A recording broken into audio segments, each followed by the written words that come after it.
Kongres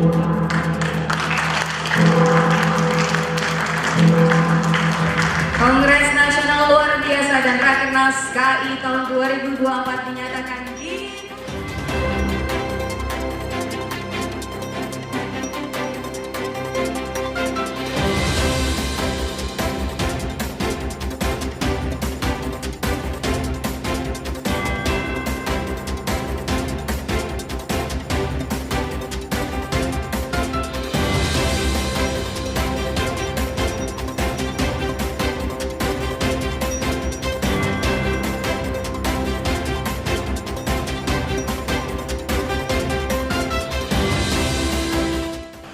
Saya hari ini merasa sangat happy, surprise, dan semangat tentu saja. Karena sebagai salah satu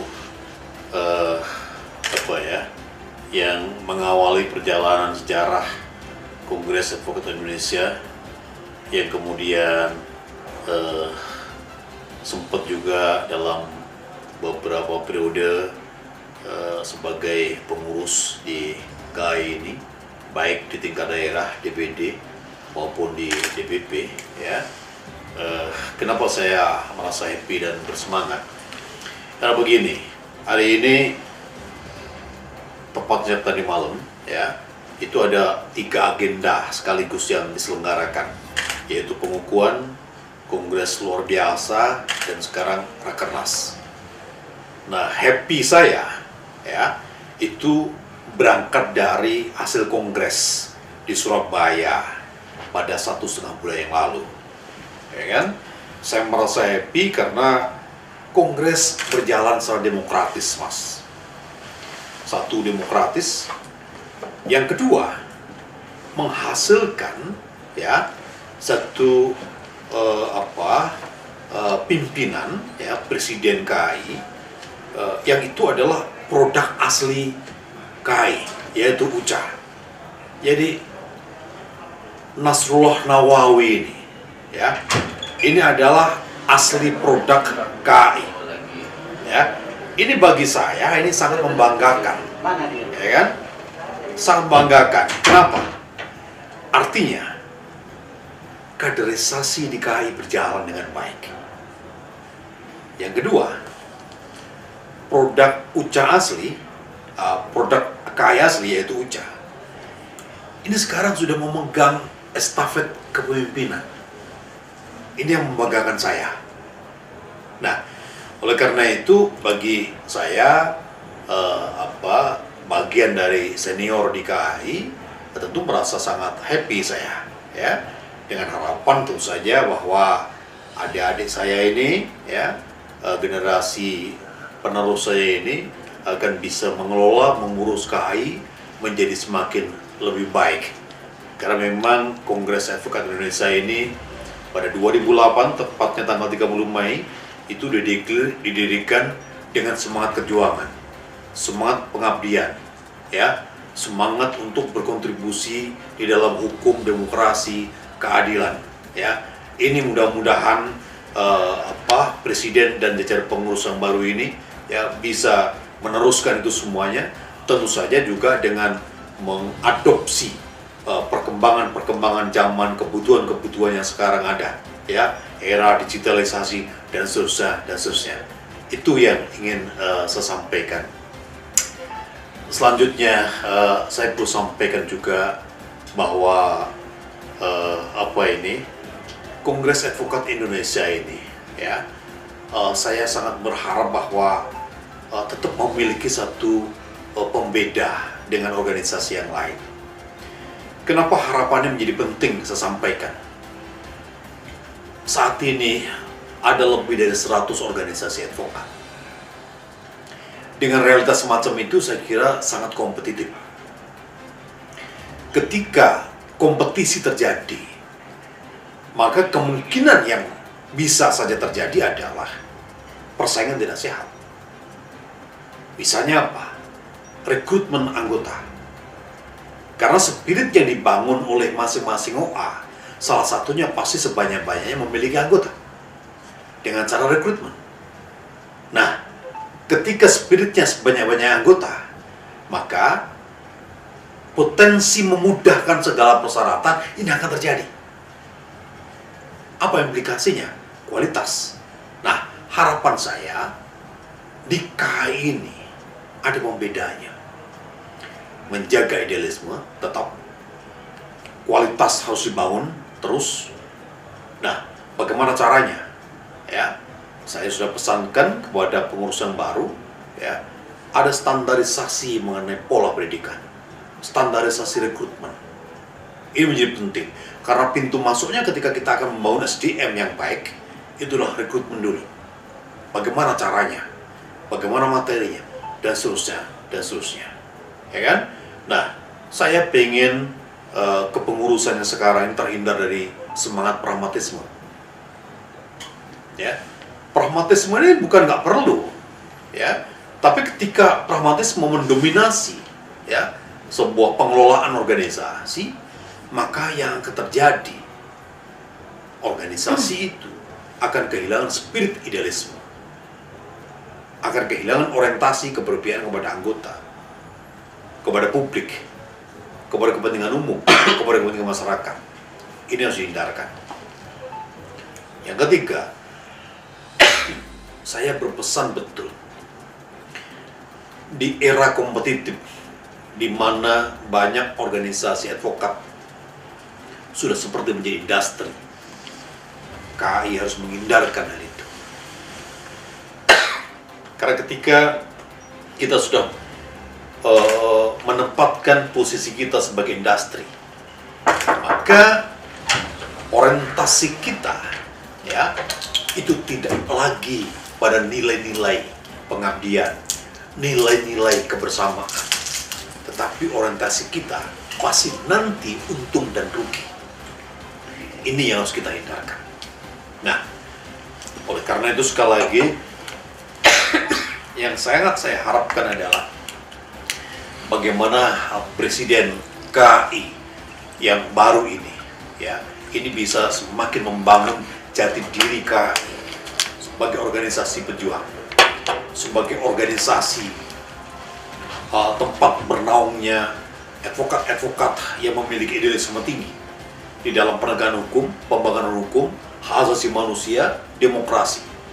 Ya, tentu yang tidak kalah pentingnya adalah sebagai wadah untuk mengembangkan seluruh sumber daya advokat yang ada di KAI.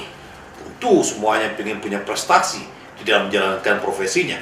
Ya, dan saya kira Presiden KAI yang baru sekarang ini, ya, akan memiliki gagasan-gagasan yang bisa menghantarkan anggota-anggota KAI untuk semakin lebih berkualitas dan berprestasi. Saya kira itu. Satu yang saya juga perlu pesankan kepada anggota-anggota KAI, ya. Saya pada kongres di Surabaya yang lalu, saya membuat tagline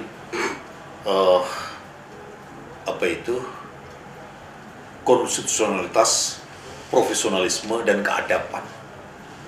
Saya bikin tagline itu bukan tanpa maksud, karena sangat saya inginkan sekali bahwa KAI ini sebagai sebuah organisasi advokat dan seluruh anggotanya itu taat kepada nilai-nilai konstitusi, baik konstitusi organisasi, ADART, maupun konstitusi pada umumnya, yaitu undang-undang dan hukum. Ya, ini harus saya tegaskan ini, karena saya ingin bagaimana anggota-anggota KAI ini berorganisasi secara sehat. Berorganisasi secara sehat itu hanya bisa didapatkan manakala kita taat kepada rule-nya, yaitu anggaran dasar, anggaran rumah tangga, dan peraturan turunannya. Ya kan? Nah, profesionalisme apa yang saya maksudkan, ya, di dalam tagline waktu kongres itu? Saya ingin bahwa semangat sikap-sikap profesional sebagai seorang lawyer, ya, ini tumbuh kembangkan. Karena kalau kita bicara mengenai profesionalitas, setidaknya ada 3 komponen yang harus dimiliki oleh seorang advokat, khususnya advokat KAI. Pertama adalah knowledge, ya, keilmuan. Kedua adalah keahlian, skill. Yang ketiga, attitude. Oke, attitude nomor 3. Tetapi walaupun posisi nomor 3, ini membungkus 2 komponen sebelumnya. Boleh orang ilmunya setinggi langit, keahliannya sedalam lautan, tapi kalau nggak punya etika, mereka bukan siapa-siapa. Nah, ini yang saya tekankan. Etika personal, etika profesi, etika berorganisasi. Ini yang harus ditekankan betul. Oke, tagline yang ketiga adalah keadaban. Kenapa keadaban ini menjadi concern saya, menjadi perhatian saya? Tadi saya singgung, ya, bahwa sehebat-hebatnya orang, jabatan apapun posisinya, ya, ketika orang itu nggak punya adab, maka dia bukan siapa-siapa. Dia bukan siapa-siapa, Mas. Ya. Nah, oleh karena itu, ini menjadi satu baju yang harus dimiliki, dipakai oleh KAI. Baju yang harus dipakai oleh advokat-advokat KAI. Ya. Konstitusionalitas, profesionalisme, dan keadaban. Nah, itu juga sebenarnya yang menginspirasi saya ketika saya menciptakan Mas KAI. Ya, Mas KAI dan 7 ikrar advokat KAI itu saya ciptakan, ya, dengan syair dan lirik seperti itu, ya. Ada nilai-nilai di situ, ada nilai kejuangan, ada nilai profesionalitas, ada nilai konstitusionalitas, ada nilai keadaban yang harus dimiliki oleh seorang advokat. Oke, makanya di situ di Mas KAI itu adalah peradaban advokat Indonesia sebenarnya itu. Peradaban advokat Indonesia itu, ya, substansinya harus memiliki nilai-nilai luhur. Apa nilai luhurnya itu? Tadi itu, ya, bukan hanya pintar, bukan hanya ahli, ya, tetapi seorang advokat harus memiliki attitude yang tinggi. Ya, ini saya kira harus dibangun, ya, untuk generasi advokat ke depan ini. Dan insya Allah KAI akan menginisiasi ini, memulai ini, ya, dan akan menjadi pionir, ya, bagaimana advokat Indonesia ke depan, ya, memiliki nilai-nilai luhur sebagai seorang yang berprofesi, ya, yang bermartabat, yang berbudi luhur. Saya kira itu, ya, yang perlu saya tegaskan, sehingga sekali lagi bahwa ketika KAI memiliki lagu Mars dan 7 ikrar advokat KAI itu, ya, di dalamnya syarat makna, Mas, yang itu saya harapkan itu bisa menjadi pegangan, dipedomani oleh anggota-anggota KAI. Terima kasih atas kehadiran dan partisipasi para DPD, DPC, KAI seluruh Indonesia pada Rakernas dan KNLB kita pada kali ini. Di KNLB kita, di Kongres luar biasa kita kali ini, ada beberapa isu yang disampaikan oleh DPD. Salah satunya adalah bagaimana kemungkinan untuk dilakukan perpanjangan priorisasi presiden dan DPD. Namun bagi saya, satu ciri khas yang ada di KAI adalah priorisasi presiden dan DPD itu 5 tahun. Dan itu dibuat pada saat almarhum Anand Buyung Nasution sebagai panutan kita, advokat panutan dan teladan kita, itu masih ada dan turut mendesain KAI. Sehingga cita-cita itu tetap harus diperjuangkan dan menjadi kesepakatan. Dan inilah juga pembeda kita dengan organisasi-organisasi advokat lainnya. Kita harus akui bahwa perpecahan semua organisasi advokat dimulai dari keinginan untuk berlama-lama sebagai pimpinan, di mana pimpinan itu dianggap sebuah hal yang bisa dipertahankan dan dibagi-bagi bila perlu sampai ke anak cucu. Tetapi bagi kami di KAI konsisten bahwa kepresidenan atau kepengurusan hanya 1 periode dan itu hanya 5 tahun. Dan kalaupun ini menjadi dianggap aneh bagi organisasi lain, tapi inilah ciri khas kami dan kami bangga dengan ciri khas itu.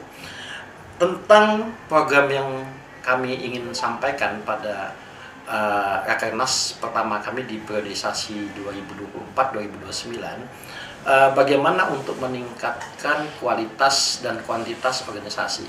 Disadari bahwa dengan semakin banyaknya organisasi advokat, mau nggak mau advokat itu harus meningkatkan kualitas anggotanya. Karena itulah kontribusi yang paling penting bagi organisasi advokat. Dan bagaimana advokat memberikan kontribusi yang positif bagi kemajuan penegakan hukum di Indonesia. Bukan advokat, bukan hanya semacam maklar, bukan hanya semacam penghubung yang untuk meringankan hukuman dan lain sebagainya, tapi betul-betul mendapatkan esensi keadilan, esensi penegakan hukum yang baik dan benar. Karena sekali lagi amanat dalam undang-undang advokat bahwa advokat adalah salah satu aparat penegak hukum sama seperti polisi, kejaksaan, hakim dan lain sebagainya. Konsistensi itu harus tetap dipertahankan dan menjadi cita-cita ideal semua advokat dimanapun dan kapanpun. Demikian. Terakhir, Pak Presiden, ucapan kepada para DPD DPC dengan hasil kongres seperti ini, ucapan buat aplaus kepada mereka yang hadir. Ya, saya kira DPC DPD telah menunjukkan bahwa Anda adalah pejuang, Anda adalah orang yang berkomitmen jauh-jauh datang untuk menghadiri semua kegiatan yang dilakukan oleh DPP KAI. Nah, konsistensi ini kami ucapkan terima kasih karena bagaimanapun bahwa keberadaan DPP itu dikenakan support dari DPD, dan tentu saja kewajiban kita untuk mengisi menjadi berkegiatan dengan baik, benar dan bermanfaat bagi semua pihak. Dan terima kasih sekali partisipasi Anda selama mengikuti acara ini. Pak Sekjen, ini kegiatan apa aja sih? Ya, selamat pagi. Jadi kegiatan kita dimulai di hari kemarin. Ini merupakan bagian dari agenda yang kita wacanakan pada saat terjadi kongres di Surabaya ya. Karena kewajiban kita adalah melakukan pengukuhan dan program kerja gitu. Jadi agenda dari kemarin itu diawalin oleh orasi ilmiah oleh Prof. Jimli. Kemudian kita ada perubahan wacana ADART pada saat kongres dan kita tindak lanjutin dengan KNLB. Kemudian selanjutnya kita ada agenda Rakernas, di mana kepemimpinan baru yang terpilih ini mewacanakan program-program kerja yang tentunya kami pastikan program kerja kita ini akan berbeda dengan terdahulu, karena program kerja terdahulu itu adalah landasan buat kami, di mana Presiden sangat penuh mewakafkan pikirannya, tenaganya, ya bahkan juga uangnya mungkin ya, untuk membangun organisasi ini menjadi lebih baik. Tadi malam kan ada berbanyak pro kontra tentang masa bakti, apa segala macam tentang kartu itu, bagaimana pengurus yang sekarang menanggapinya? Ya, kebetulan saya dari Ketua DPD Jakarta, di mana kemarin terpilih menjadi Sekjen, ya kami merasakan banyak hal ya terjadi di lapangan, termasuk bagaimana DPD kesulitan untuk mencari orang untuk menggantikan posisinya. Bukan tidak ada orang, tapi menurut kami orang yang berani menginfakkan waktunya, tenaganya, uangnya untuk membangun organisasi. Itu terkait sama DPD. Demikian juga dengan DPC. Karena DPD ini kan punya kewajiban, yang pertama itu setidaknya dia harus punya kantor. Kemudian kedua, dia punya staf untuk mobilisasi kantor. Nah, dua syarat ini yang tentu juga syarat ketiga juga wajib terpenuhin, loyalitas kepada organisasi. Oleh karena itu, karena masa perpanjangan di ADART hanya 1 tahun, DPD karena kecintaannya terhadap organisasi menginginkan mereka bisa mengabdi hingga 2 periode gitu. Oleh karena itu mereka kemarin mencoba menyampaikan di forum KNLB meminta perubahan terkait masa kepengurusan DPD dan DPC saja. Karena kalau untuk DPP, Presiden sama Sekjen akan komitmen di 1 periode. Lalu rencana ini kan mau adakan Rakernas nih kan? Kemudian konsep apa yang paling menonjol nanti akan disampaikan dari Pak pimpinan kepada DPD maupun DPC untuk segera direalisasikan? Ya, pertama begitu selesai kemarin kongres, kami maraton bekerja. Ya, kami membuat yang awalnya kepengurusan cukup gemuk ya, terdiri dari 18 bidang, kami sempitkan menjadi 5 bidang dan 2 badan gitu loh. Nah, terkait dengan orang-orang yang menempatin di ketua bidang maupun badan tersebut juga sudah kami panggil, sudah kami coaching. Kemudian mereka per hari ini sudah menyiapkan program kerja. Bukan cuma program kerja juga, cuma limitasi kapan itu dilaksanakan. Tentu saja terkait dengan support apapun yang mereka minta, ya kami sudah berdiskusi dengan Presiden menyiapkan itu. Misalnya untuk tempat podcast seperti yang disampaikan kemarin, ada investasi sekitar 200 sampai 250 juta disiapkan sama Presiden ya. Kemudian juga terkait sama ruangan juga akan didesain ulang, bahkan nanti kita ada website ya yang juga investasi biaya juga. Bahkan nanti kita ada program PKPA gratis kepada DPC seluruh Indonesia. Tujuannya apa? Tujuannya bagaimana mengisi kekosongan DPC di seluruh Indonesia. Sehingga kalau DPC-nya terisi, secara automatically DPD-nya juga akan terpenuhi seluruh Indonesia. Ya, target kami dalam kurun tidak sampai 3 tahun itu terpenuhi. Itu konsep yang diwacanakan oleh bidang-bidang. Kemudian nanti kita akan bentuk 2 badan. Itu ada badan sertifikasi, juga badan yang mau membawahin terkait sama badan advokasi ke seluruh Indonesia yang berbentuk LBH gitu loh.